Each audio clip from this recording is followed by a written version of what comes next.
Regarde, regarde, regarde, regarde, regarde, regarde, regarde, regarde, regarde. Tu as vu à quoi ça ressemble déjà? Et quand ça sortira du four, ce sera encore meilleur. Voilà, c'est comme ça que ça va être, on va le servir.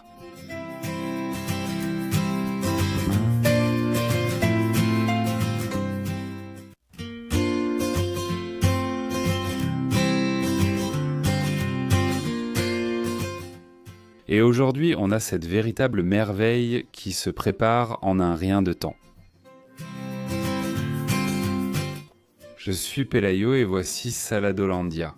Et aujourd'hui, nous allons préparer un plat de ceux qui sont super faciles à faire, mais qui donnent un résultat fantastique. Nous allons faire une sorte de panini ou de pizza, appelle-le comme tu veux, avec du pain de mie qui se prépare en un rien de temps et qui est au son de cette scène. Délicieux, allons-y. Pour préparer cette merveille, j'ai utilisé les ingrédients suivants. 8 tranches de pain de mie, 200 ml ou une tasse de tomates concassée, et la moitié, c'est-à-dire 100 ml ou une demi-tasse de sauce tomate. Un filet d'huile, une cuillère à soupe d'origan et une autre de basilic. Je vais aussi ajouter de la charcuterie. Dans mon cas, du jambon cuit, 4 tranches suffisent.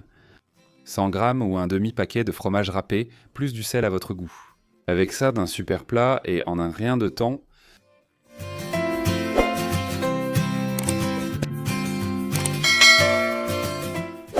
on enchaîne avec cette recette très rapide. Préparez d'abord une sauce tomate spéciale pour une saveur unique. C'est pizza ou panini? Donc on prend un récipient et on y met la sauce tomate frite et la tomate concassée.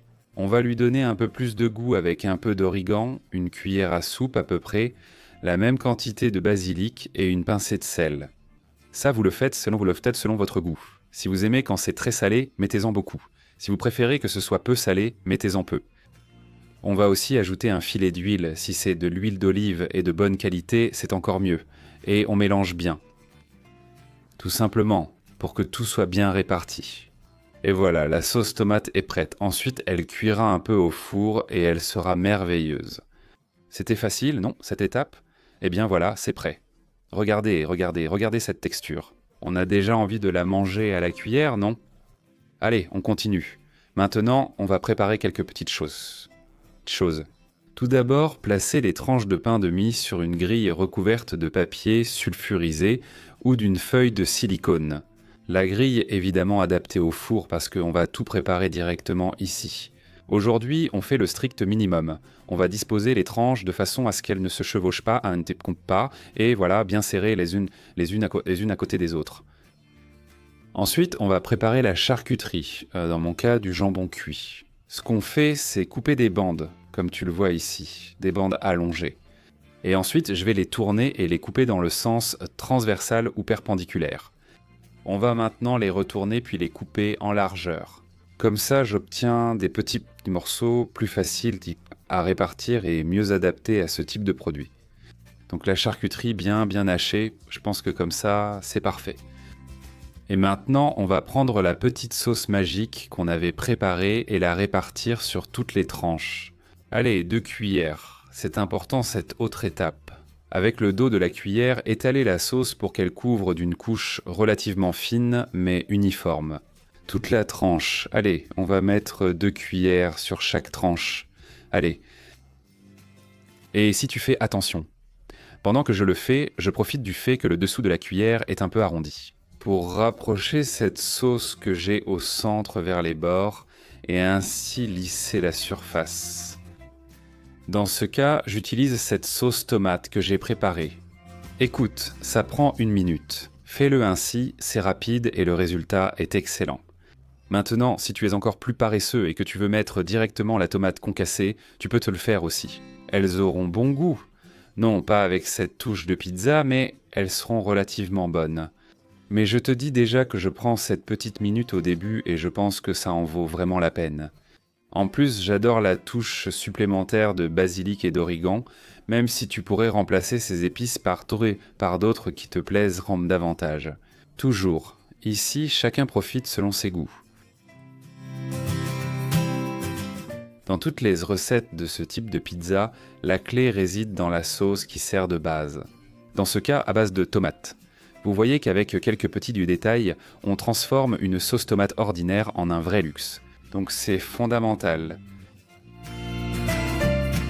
Et comme tu vois, après les avoir bien enduites de sauce, on va mettre la charcuterie hachée par-dessus. On en met petit à petit sur chaque tranche et à la fin, ce qu'il nous reste, on le répartit entre toutes. Comme ça qu'à peu près, on laisse une quantité uniforme. Vous voyez, j'en mets un peu et maintenant, ce qu'il me reste, on va le répartir dans les petits espaces. C'est la façon d'éviter d'en mettre trop au début et d'avoir certaines avec beaucoup de quantité et d'autres presque vides. Après, aux embêtes, il y a des disputes dans la cuisine et ça n'intéresse jamais. Discutez seulement si c'est nécessaire, pour la nourriture. Si on peut le faire aussi bien, on ne va rien discuter. Bon, qu'est-ce que vous en pensez? Ça commence à avoir bonne allure? Je pense que oui. Mais réfléchissez, vous trouverez sûrement une autre charcuterie délicieuse à ajouter. Dites-le moi en commentaire pour que je prenne des idées. Allez, après la charcuterie, du fromage râpé. Moi je vais mettre de la mozzarella, mais mets celui que tu préfères. Ici tout est permis. Tout fromage convient car il va chauffer, fondre et gratiner. Alors laissez libre cours à votre imagination. Ou mieux encore, si vous n'avez pas d'imagination mais que votre frigo est bien rempli, regardez simplement ce que vous avez sous la main qui pourrait convenir. Dans mon cas, de la mozzarella, que je trouve parfaite pour tout ce qui est type pizza. Mais comme je te l'ai dit, chacun peut utiliser le fromage qu'il veut. En fait, si tu aimes les saveurs fortes, n'hésite pas à mettre ici un fromage bien corsé, un avec un goût puissant, parce que je suis convaincu que tu vas te régaler. Ça lui va très bien. N'oublie pas que la tomate et la charcuterie ont des saveurs douces, donc ajoute un ingrédient vraiment punchy. Si tu aimes vraiment ce genre de fromage, vas-y, ose, parce que franchement, tu vas te régaler. Tu vas cartonner, c'est sûr et certain. Bon, on a déjà réparti tout le fromage sur les 8 tranches. Pour finir, j'ajoute une touche finale avec un peu plus d'origan. Très peu, juste pour parfumer et colorer légèrement. Mais bon, si tu en as, profites-en, ça apporte un petit plus. Origan, basilic, ce que tu veux. L'important, c'est d'avoir bien préchauffé le four. Dans mon cas, à 200 degrés Celsius ou 390 Fahrenheit. On va prendre la plaque et on y va avec. On va la placer dans la partie basse moyenne et attendre que le fromage soit bien fondu et doré, ainsi que le pain. Dans mon cas, environ 20 minutes avec la chaleur en haut et en bas, sans ventilation. Et regarde comme ça a déjà une sacrée allure. Une recette prête qui, comme tu peux le voir, a été faite en un rien de temps et qui a vraiment fière allure. Le dernier petit truc. Bon, il est certain que ça a un peu collé parce que le fromage est très proche d'une tranche à l'autre. Alors passe un petit couteau pendant qu'elles sont bien chaudes et elles se sépareront sans aucun effort. Tu vois? Aussi simple que ça. Place un plateau à proximité et serre-les, car tout le monde sera déjà à table attendant le moment clé. Allez, mini pizza de pain demi par ici, on en prépare une autre, encore une de plus.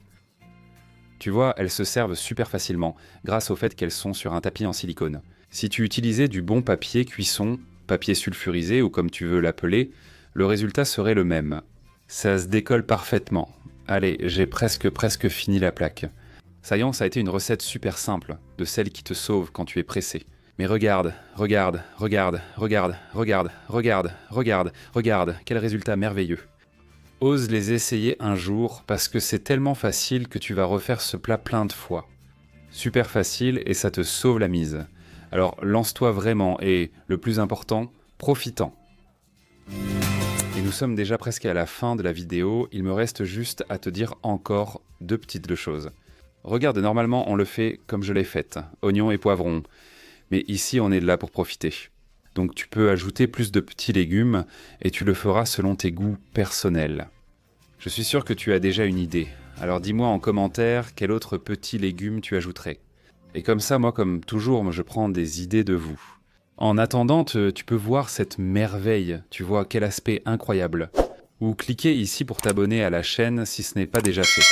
Active la cloche et les notifications. Et tous les jeudis et dimanches, tu seras averti qu'on a une nouvelle recette pour toi.